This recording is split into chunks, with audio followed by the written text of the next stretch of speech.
জামতলা রাজ্যে হেদিয়া নামক গ্রামে বাস করত এক গরিব কৃষক। নাম তার কুটে। কুটের ছোট্ট একটা কুড়ে ঘর, সামান্য জমি আর একটা ভাঙাচোরা নাঙল ছিল। সারাদিন কঠোর পরিশ্রম করে কোনো রকমে পেট চলত তার। মেঘ করলে সে ভয় পেত, কারণ বৃষ্টি হলে তার জমি ডুবে যেত, রোদ হলে শুষ্কতায় ফসল নষ্ট হতো। কিন্তু কুটে ছিল আশাবাদী। সে সব সময় বলতো, ওপরওয়ালার কৃপা থাকলে একদিন ঠিক ভালো কিছু হবে। কুটের একমাত্র সঙ্গী ছিল তার এক বুড়ো গরু মুনা। মুনা আর কুটে একসঙ্গে মাঠে যেত, একসঙ্গে বিশ্রাম নিত, আর কুটে মাঝে মধ্যে তার কানে কানে গান গাইত। একদিন সকালে কুটে মাঠে যাচ্ছিল। হঠাৎ সে দেখল রাস্তার ধারে একটা ময়ূর মন খারাপ করে দাঁড়িয়ে আছে। পাখার পালক ঝলমলে, চোখে রাজকীয় চাউনি। কুটে অবাক হয়ে ময়ূরটাকে জিজ্ঞেস করল, এই ময়ূর, তুই কে রে? আর কোথা থেকেই বা এলি? আমার নাম ইনস্টাকুইন মিনা। আমি জামতলা রাজ্যের রাজপ্রাসাদ থেকে পালিয়ে এসেছি। আমার জীবন নিয়ে খেলেছে ওরা। ইনস্টাগ্রামে রিল বানানোর কারণে আমাকে বন্দি করে রাখা হয়েছিল। শেষমেশ আমি পালিয়ে এসেছি। আরে, এ ময়ূর দেখি কথা বলে, আবার রিলও বানাই। কুটে কিছুক্ষণ ভাবল, তারপর ময়ূরকে বলল, এই ময়ূর, তুই আমার সাথে আমার বাড়িতে যাবি? হ্যাঁ, অবশ্যই যাব। কুটে ময়ূরটাকে বাড়ি নিয়ে এলো। পরদিন সকালে ঘুম থেকে উঠে কুটে দেখল ময়ূরটার পাশে কিছু চকচক করছে। কুটে ময়ূরটার পাশে যেতেই তার চোখ কপালে উঠে গেল। আয়, এ তো দেখছি সোনা। কুটে ময়ূরটাকে জিজ্ঞেস করল, ময়ূর, এই সোনা কোথা থেকে এলো? ময়ূর উত্তর দিল, আমি ডানা ঝাপটালে সোনা পড়ে। কুটের শরীর দিয়ে শিহরণ খেলে গেল। সে অবাক হয়ে তাকিয়ে রইল ময়ূরটির দিকে। তারপর বলল, এটা কি করে সম্ভব? আমার মধ্যে একটা জাদু শক্তি আছে। আমি যখন আমার ডানা ঝাপটাই, তখন সোনা পড়ে। কুটে চিৎকার করে উঠল, আরে, আমি তো তাহলে এইবার কোটিপতি হয়ে যাব। শোনো কুটে, আমি প্রতিদিন তোমাকে সোনা দেব, কিন্তু আমার একটা শর্ত আছে। আমাকে প্রতিদিন ইনস্টাগ্রামে রিল বানিয়ে দিতে হবে, আর কাউকে এই ব্যাপারে বললে হবে না। হ্যাঁ হ্যাঁ, আমি কথা দিচ্ছি কাউকে বলবো না। এইরকমভাবে তাদের জীবন বেশ ভালোই চলছিল। ময়ূর ইনস্টাগ্রামে রিল বানিয়ে ফলোয়ার বাড়িয়ে তার শখ পূরণ করে, আর কুটে তার কাছ থেকে সোনা পেয়ে তার চাহিদা মেটায়। কুটের হঠাৎ এই উন্নতি দেখে গ্রামের মানুষজন অবাক।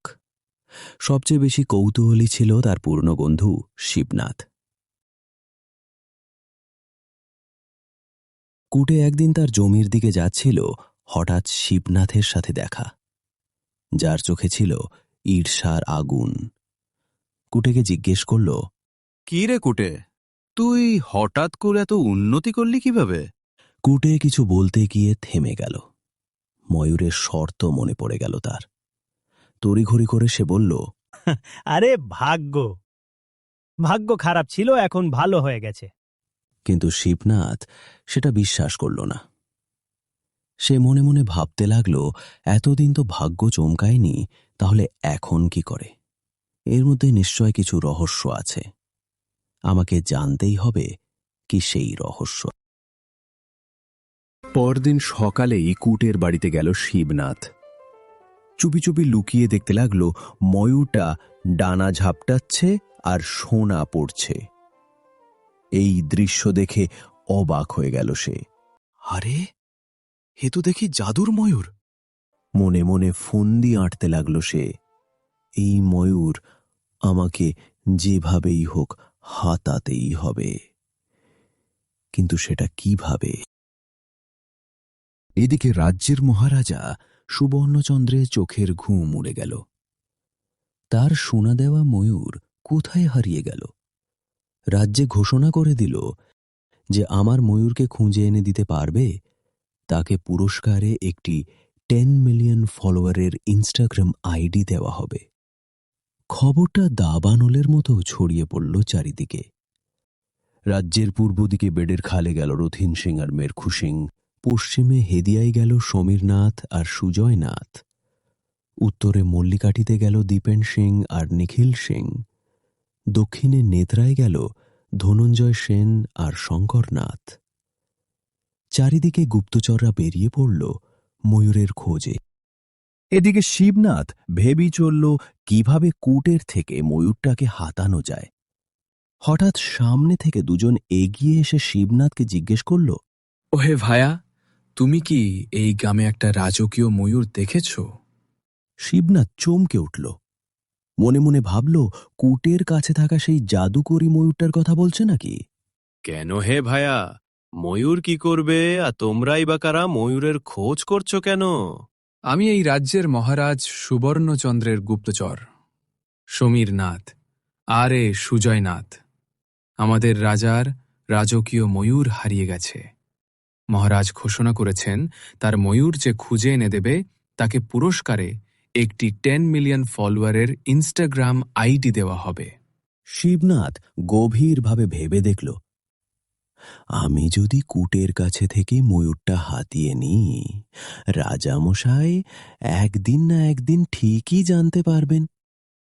তখন তো তার কাছ থেকে ময়ূর নিয়ে নেবেন।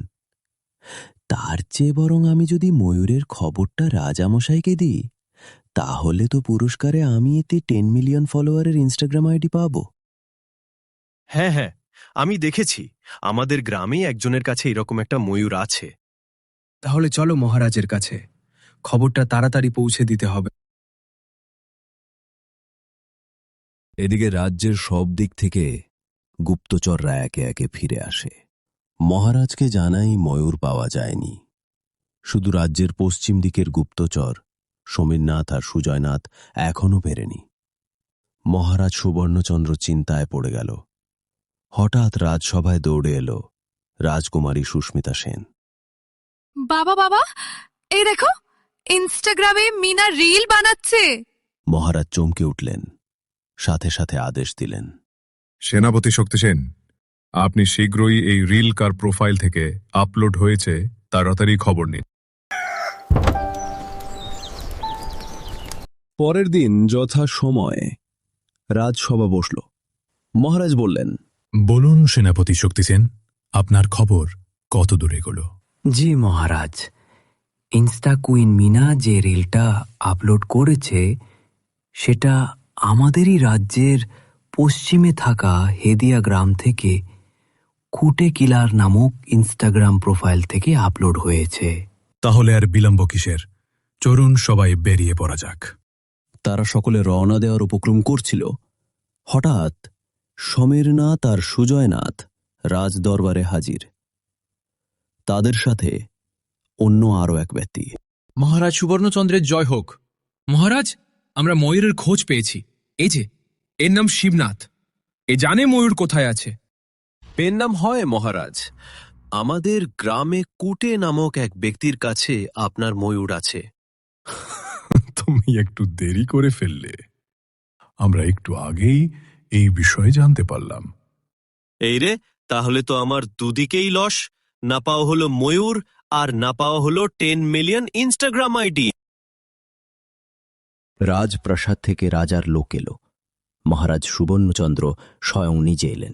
এই ময়ূর আমাদের রাজপ্রাসাদের সম্পদ, একে ফিরিয়ে দাও। মহারাজ, ময়ূরটা তো আমি কুড়িয়ে পেয়েছি। আমার রাজপ্রাসাদ থেকে এই ময়ূর পালিয়ে এসেছে। এই ময়ূর রাজ্যের সম্পদ। আমি কারোর সম্পদ নই, আমি স্বাধীন। আর এখন আমি রিল বানানোর স্বাধীনতা পেয়েছি। রাজা ময়ূর আর কুটেকে নিয়ে এক গণবিচার ডেকে পাঠালেন। রাজসভা শুরু হল। মহারাজ সুবর্ণচন্দ্র আদেশ দিলেন মহামন্ত্রী আশিসচন্দ্রকে বিচার শুরু করার জন্য।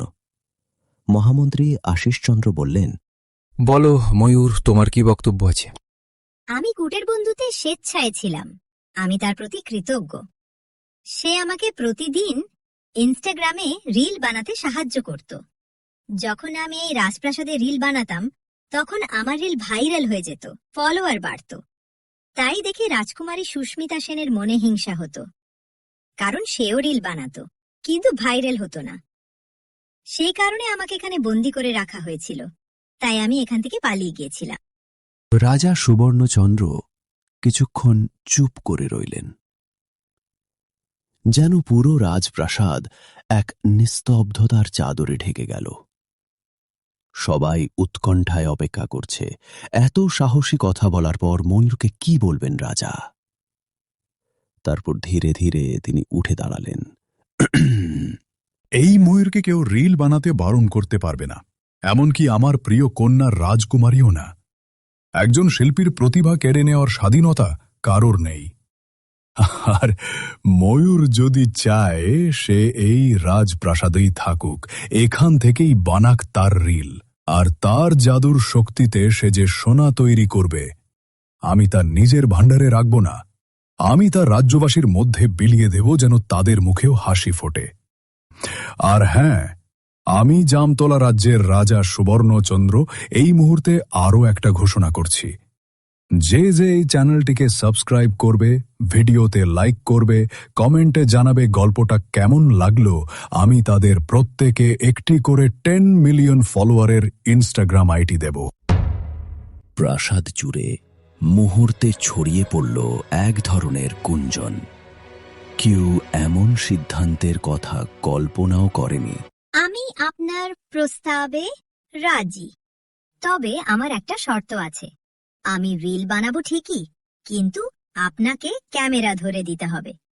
সেটা শুনে রাজসভায় সবাই হেসে ফেলল।